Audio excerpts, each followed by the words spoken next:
Cube Radio.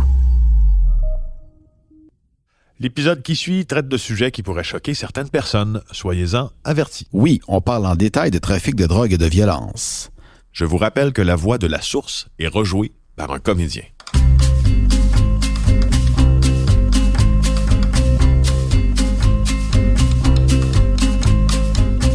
Moi, je m'appelle Marc Sandreski, je suis un ancien policier et maintenant journaliste au bureau d'enquête de Québécois. Et moi, je m'appelle Félix Séguin, je suis journaliste au même endroit.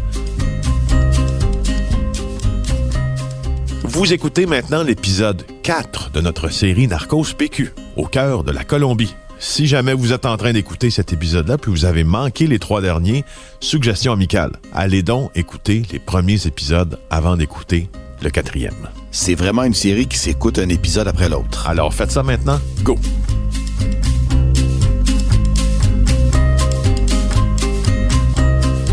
En mars dernier, Marc et moi, on est revenus de Colombie avec des révélations incroyables sur les liens entre les cartels de drogue et le Québec. On est allé documenter les activités d'un narcotrafiquant qui est membre du cartel de Sinaloa et qui importe des quantités colossales de cocaïne au pays. Pourquoi on a décidé d'aller rencontrer un narcotrafiquant sur son propre terrain en Colombie? On va le découvrir. Dans quoi, Marc? Dans Narcos PQ, au cœur de la Colombie.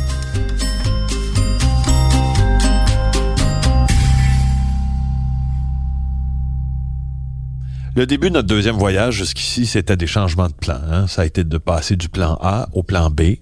Le plan A, c'était de se rendre dans le sud de la Colombie. Le plan B, c'était de se rendre près de Cali.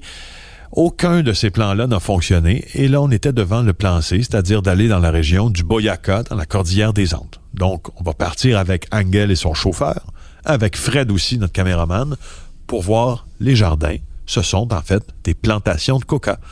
Alors, après sa première entrevue, Angel avait fini par organiser tout ça pour nous. C'est là qu'on est rendu dans l'histoire. On ne sait pas tout à fait comment, quoi, mais on va le découvrir.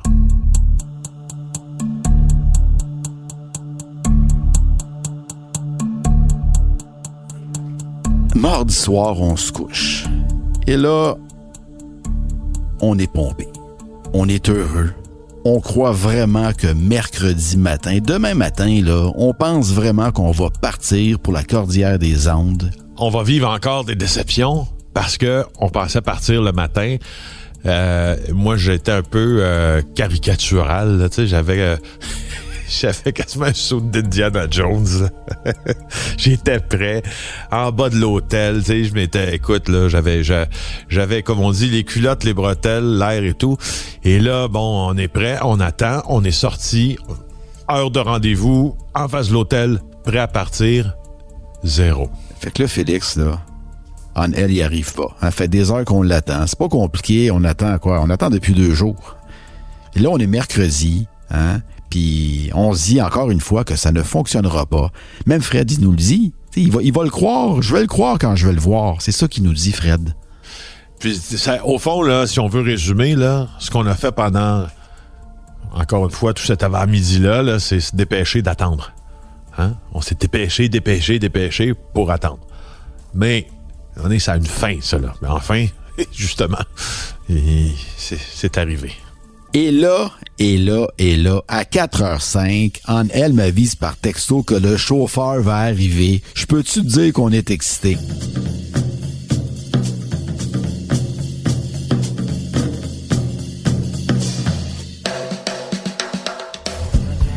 Bon, les gars, c'est le départ. On quitte Bogota et on s'en va vers la jungle. Fred, enfin. Enfin, Enfin. J'ai hâte de voir ça. Félix? Ben écoute, ça a pris 3 jours à organiser ça. Puis là, on est enfin dans le trafic de Bogota qui est, ma foi, là, je pense que j'en ai vu du trafic donc Dhaka, Bangladesh, la ville la plus congestionnée au monde. Mais je pense que c'est pas Dhaka finalement, c'est Bogota.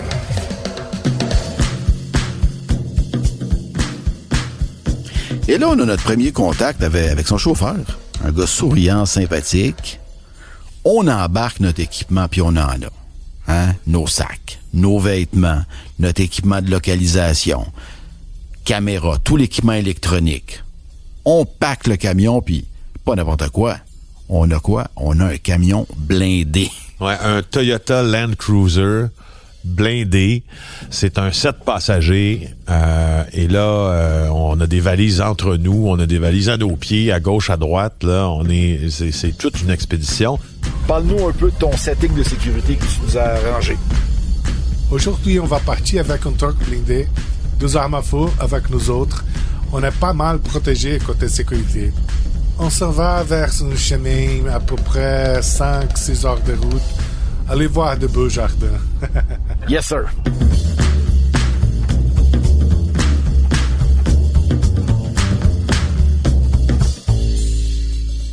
Donc, on était parti pour un trajet de 8 heures là, pour la région du Boyacá, qu'on a fait en partie de nuit même. Et tout un trajet. Et tout un trajet.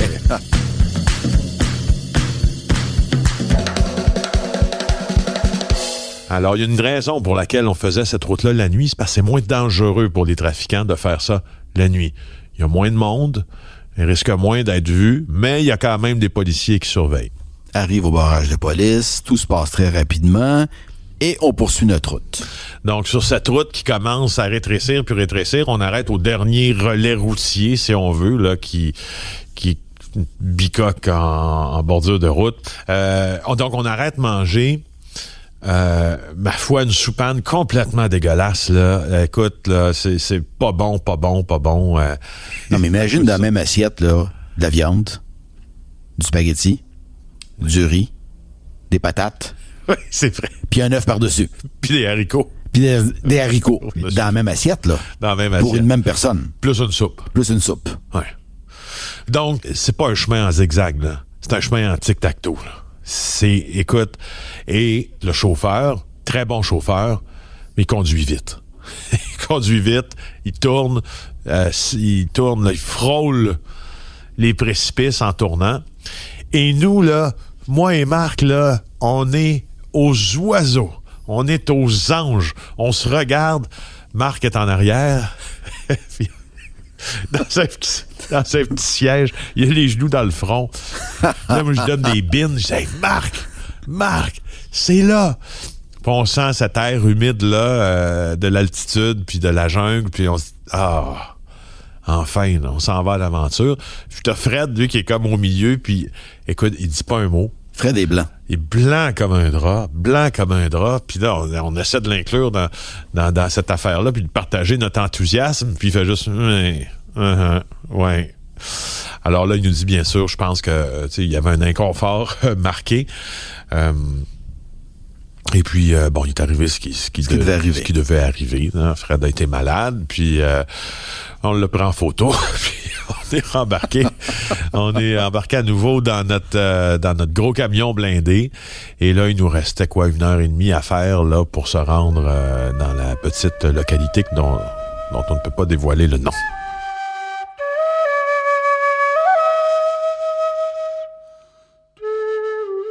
Là, on arrive, il est 1h du matin dans un... Est-ce qu'on peut appeler ça un village? On est au bout du monde. On dirait, hein, il y a une atmosphère de bout du monde.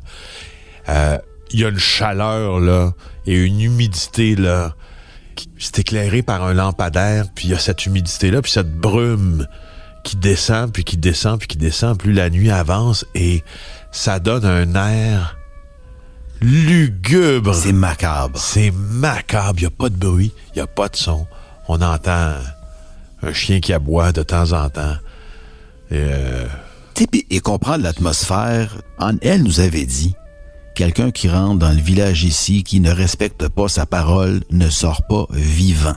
Je suis même assez persuadé que quelqu'un qui entre dans ce village-là seul, de nuit, comme ça, court après le danger, là.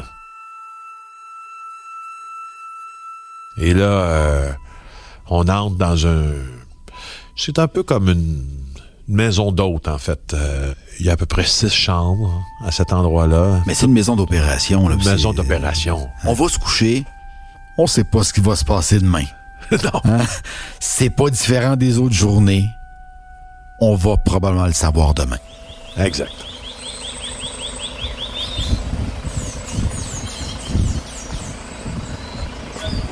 Jeudi 17 mars, on est présentement dans un petit village qui longe la jungle.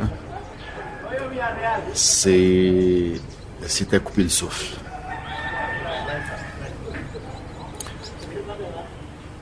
Dès 4 heures du matin, c'est un bruit incessant de toutes sortes de bruits métalliques. C'est le chant des coqs qui nous réveille à 5h30. Des petites maisons en toit métallique colorées. Je suis sans mots.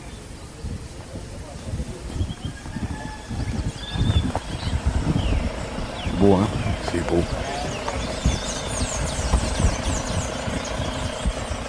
Jeudi matin, on se lève et guess what?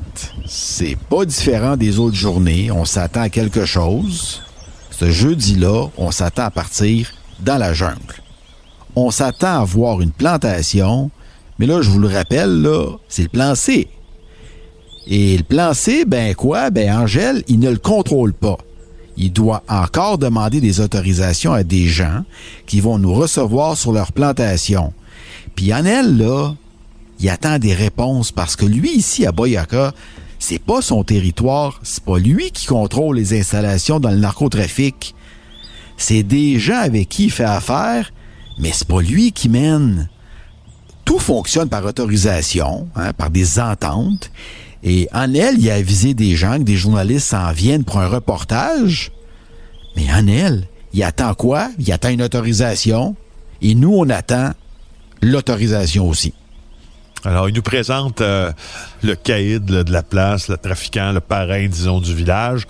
C'est avec lui là qu'on va dédouaner les autorisations de se rendre. Sauf que il y a juste personne de pressé, tu sais, personne.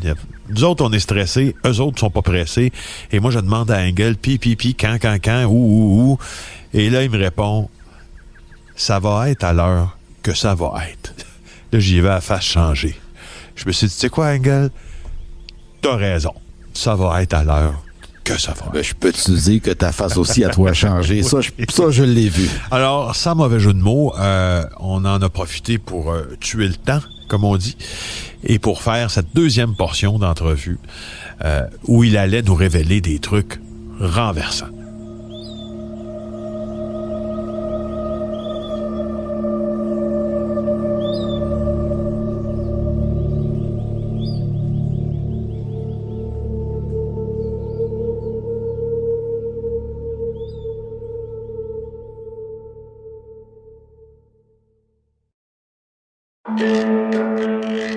Vous vous demandez ce qui pousse votre voisin à croire qu'un groupe de pédophiles satanistes domine secrètement le monde?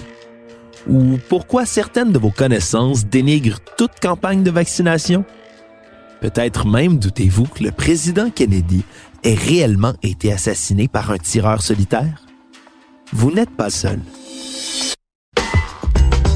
Je m'appelle Alexandre Moranville-Ouellette et je vous invite à découvrir les secrets de ces théories du complot grâce au balado « Ce n'est qu'une théorie », disponible sur Cube Radio et toute autre plateforme de balado. Ce n'est qu'une théorie est récipiendaire du prix de la meilleure série balado au Canadian Online Publishing Awards 2021, en plus d'avoir été nommé au Canadian Podcast Awards en 2022.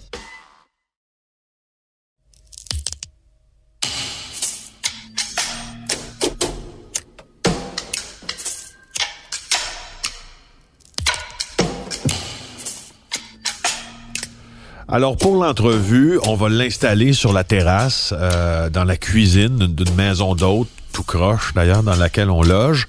On déballe nos équipements, nos trépieds, puis on commence.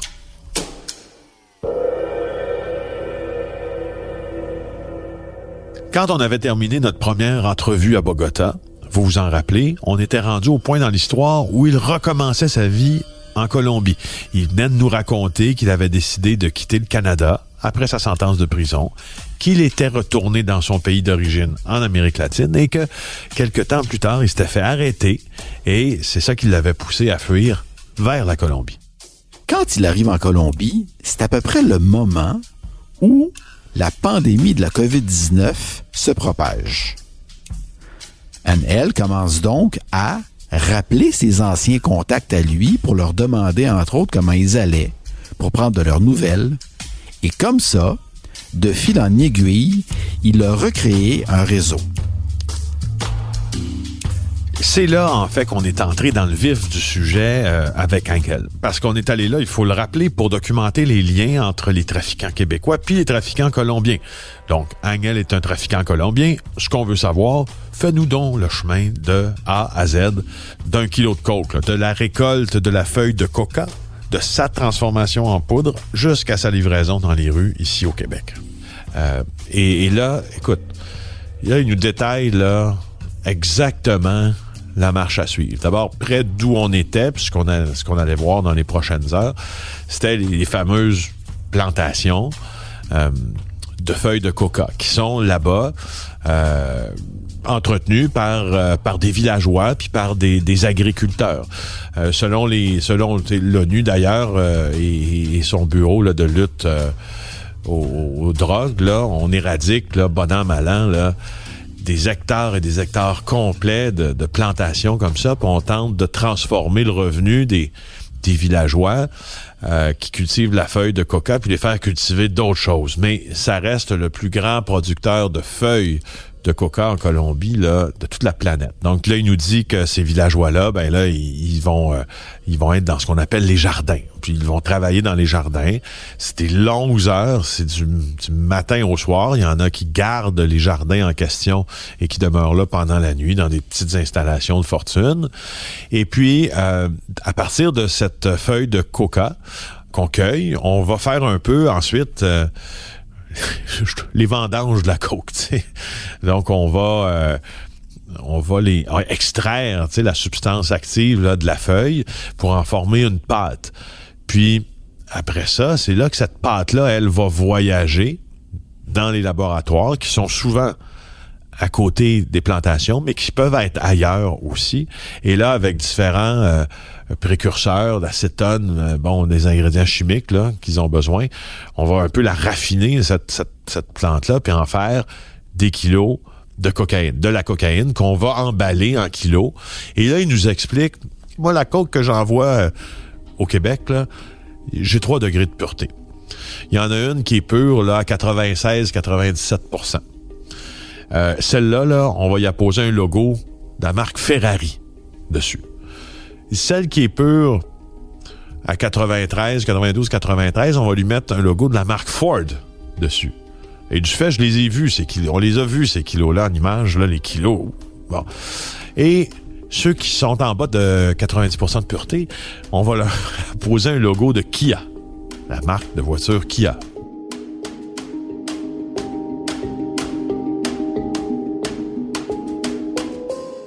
J'aimerais que les gens comprennent là, comment tu fais ça. Fait que, là, on parle pas de la culture ni rien, mais on parle de l'exportation. Là, la pandémie là, est terminée, ou que tu sais, quand ça va bien, là, tu achemines combien de kilos par mois au Québec? Ça peut varier entre 50 et 150 kilos par mois. Ça dépend de quelle façon ça s'en va. Mais pendant la pandémie, on le faisait dès l'aéroport de Bogota jusqu'au Mexique. Quand ça arrive au Mexique, on passe côté américain. Côté américain, il y a un transport qu'on appelle un cheval. Le cheval l'amène direct à Montréal. Et puis, ça passe tranquillement. C'est pas une affaire qu'on a de gars dans les douanes. C'est l'équipement du camion qui est bien préparé, bien fait, pour pas se faire voir par les rayons X. Donc, quand c'est comme ça, on fait des shots de 100, 150 kilos.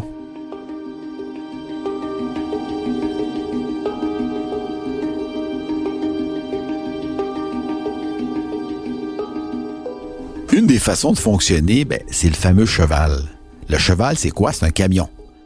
Anel le dit lui-même, c'est l'équipement des camions, la préparation qu'ils font sur ces camions-là pour cacher la drogue qui permet à celle-ci de passer inaperçue lorsqu'elle arrive aux douanes. Les camions ont des doubles fonds, des compartiments spéciaux et même la cocaïne a des emballages particuliers.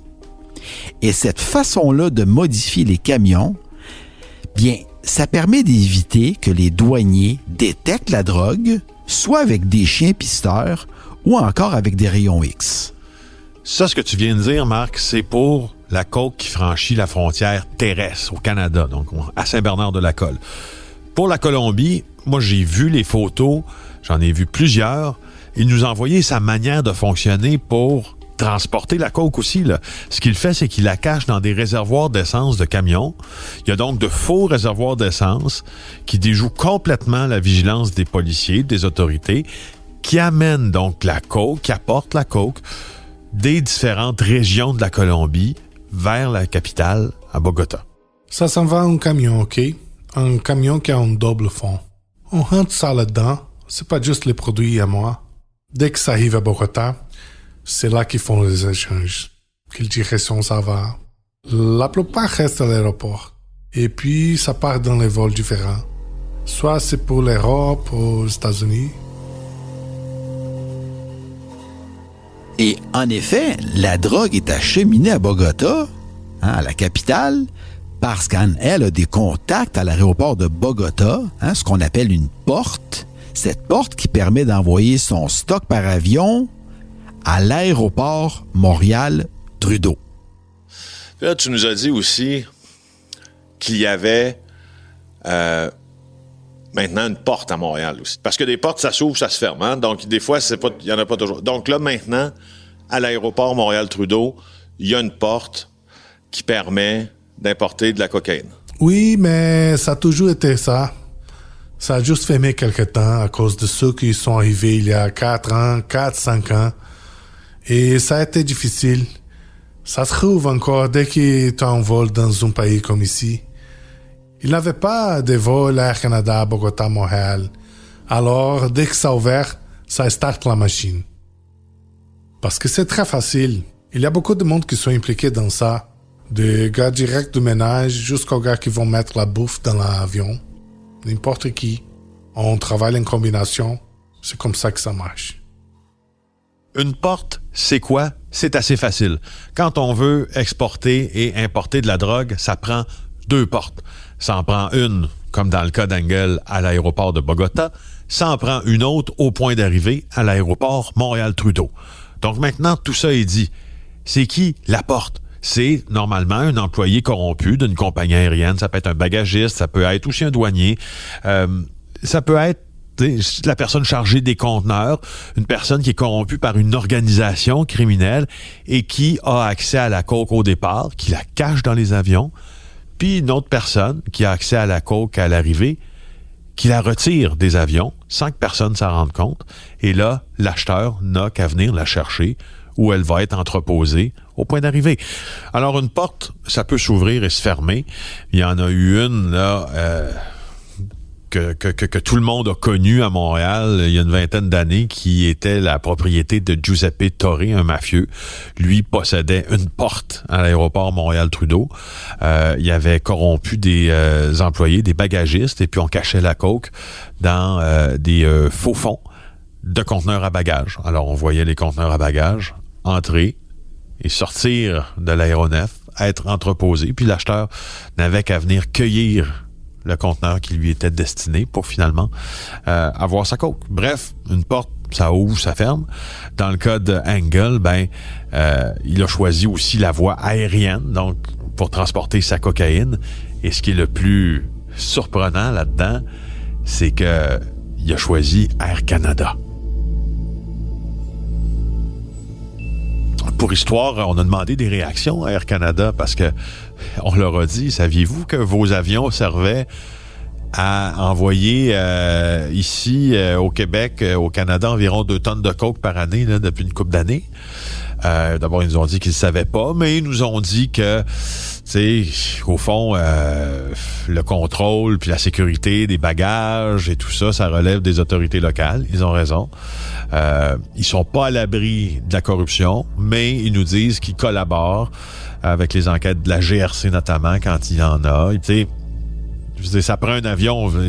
Là, ça donne que c'est Air Canada parce que c'est Air Canada qui a une liaison Bogota-Montréal. Ça fait pas d'Air Canada une coupable non plus. Mais il aimait tout la drogue en attendant le bon vol, c'est ce qu'on se demande, en attendant que cette porte à l'aéroport soit prête à faire l'opération. C'est là qu'on arrive à une étape clé de la chose.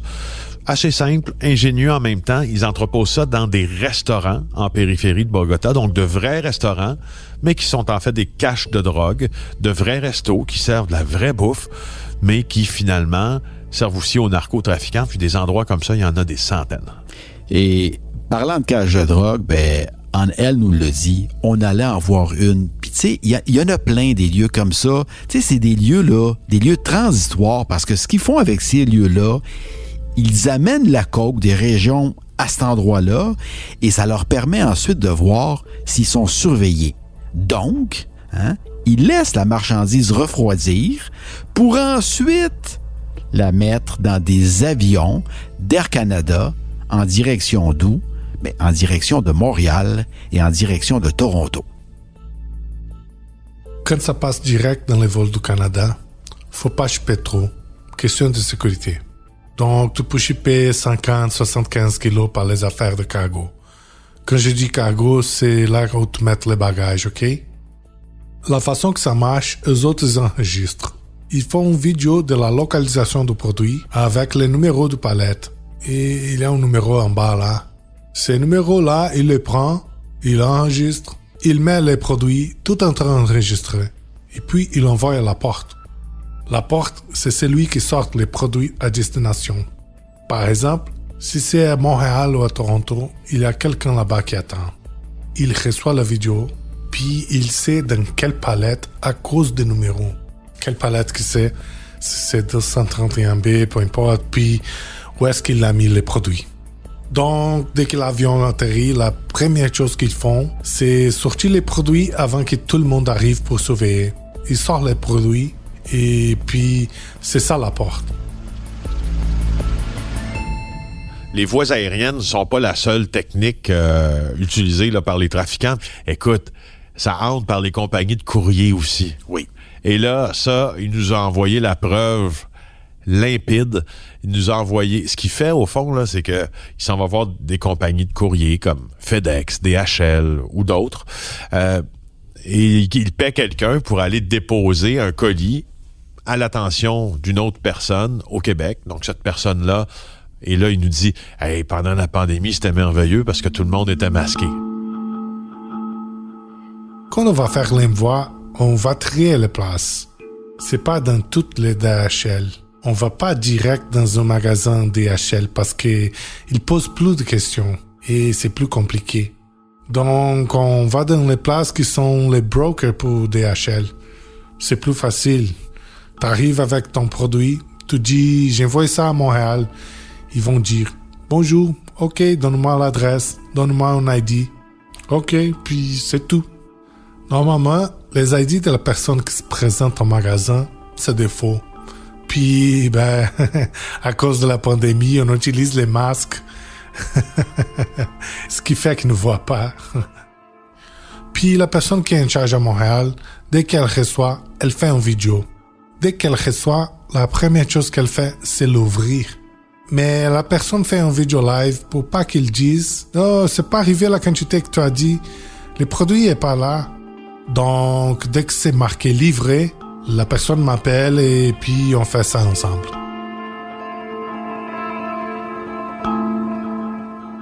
Et moi, j'ai capoté parce qu'à un moment donné, il m'a envoyé toute la marche à suivre, il m'a envoyé le colis qui partait de Bogota, puis il m'a envoyé la photo du gars qui le recevait au Canada quand il le recevait.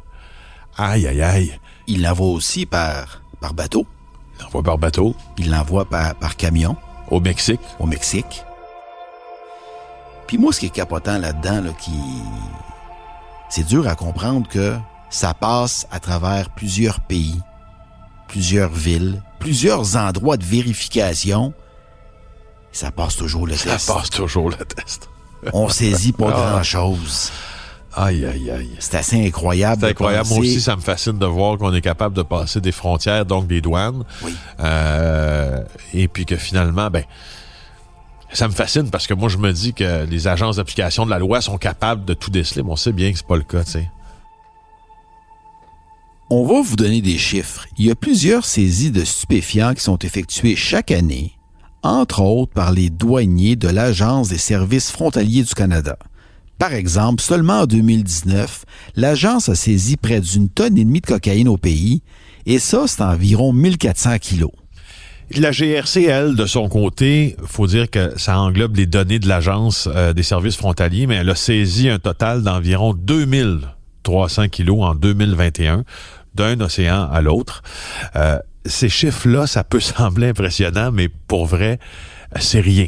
C'est rien, 2300 kilos, parce que, regardons ce qui se passe à l'échelle mondiale, les saisies représentent 1436 tonnes en 2019. Ça, c'est 1,4 million de kilos. Donc, ce que ça nous dit, c'est regardez ce qui passe, puis regardez ce qu'on saisit. Ça veut dire qu'il en arrive pas mal plus qu'on est capable d'en saisir. D'ailleurs, calcul très simple. En 2021, Angel a envoyé plus de coke à lui seul au Canada que ce qui a été saisi dans tout le pays par la GRC. Ça vous donne une idée de tout ce qui rentre ici puis de ce qu'on est capable de saisir. Des routes, ils en ont beaucoup. Il faut comprendre que la drogue qui part de la Colombie, qui se dirige éventuellement vers le Venezuela, et ensuite qui va monter jusqu'à chez nous, aussi par voie maritime, cette drogue-là va transiter par Haïti ou par la République dominicaine. Elle va monter, traverser les Antilles et se rendre jusqu'à où? Jusqu'en Nouvelle-Écosse. Et à partir de la Nouvelle-Écosse, elle sera transportée par camion, par transport, jusqu'au Québec. Il faut aussi comprendre une chose, en elle, il y en a d'autres routes. Il ne dessert pas que le Canada, il dessert aussi une partie de la Colombie, il dessert le Brésil, il dessert d'autres pays sud-américains. L'Europe. Qui, paradoxalement, l'endroit où est-ce qu'on voit le plus de saisies, c'est souvent en Europe. Beaucoup plus qu'ici. L'Europe, au départ, il faut comprendre qu'il y a un océan à traverser. Donc, on a déjà beaucoup moins de routes. Et il y a certains ports d'entrée en Europe, notamment l'Espagne, qui est un endroit central où est-ce que la drogue va rentrer. Il y a aussi la Belgique et les Pays-Bas. Et c'est quand même connu des autorités. Et ce qu'on voit beaucoup en Europe sont des entrées par bateau. Et c'est très surveillé. Alors, quand on parle de montée de la drogue de la Colombie vers les États-Unis, ensuite vers le Canada, les routes sont innombrables. C'est beaucoup plus difficile à détecter.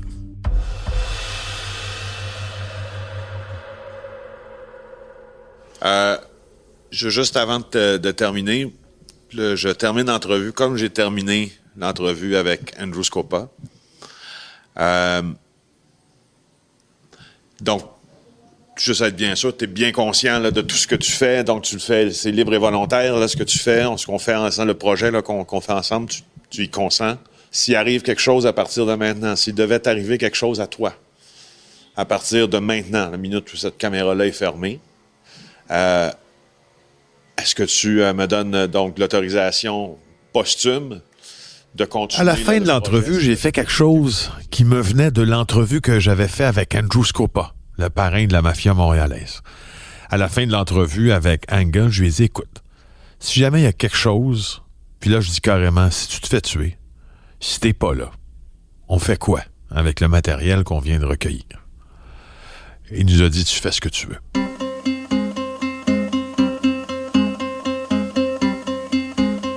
Dans le prochain épisode de Narcos PQ, au cœur de la Colombie, Marc, Frédéric, notre caméraman et moi, on a vraiment eu peur pour nos vies, alors qu'on était complètement isolés dans un petit village perdu dans les montagnes.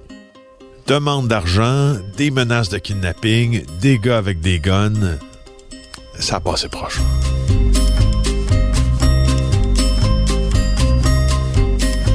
Animation Félix Séguin et moi-même Marc Sandreski. Réalisation et montage Anne-Sophie Carpentier.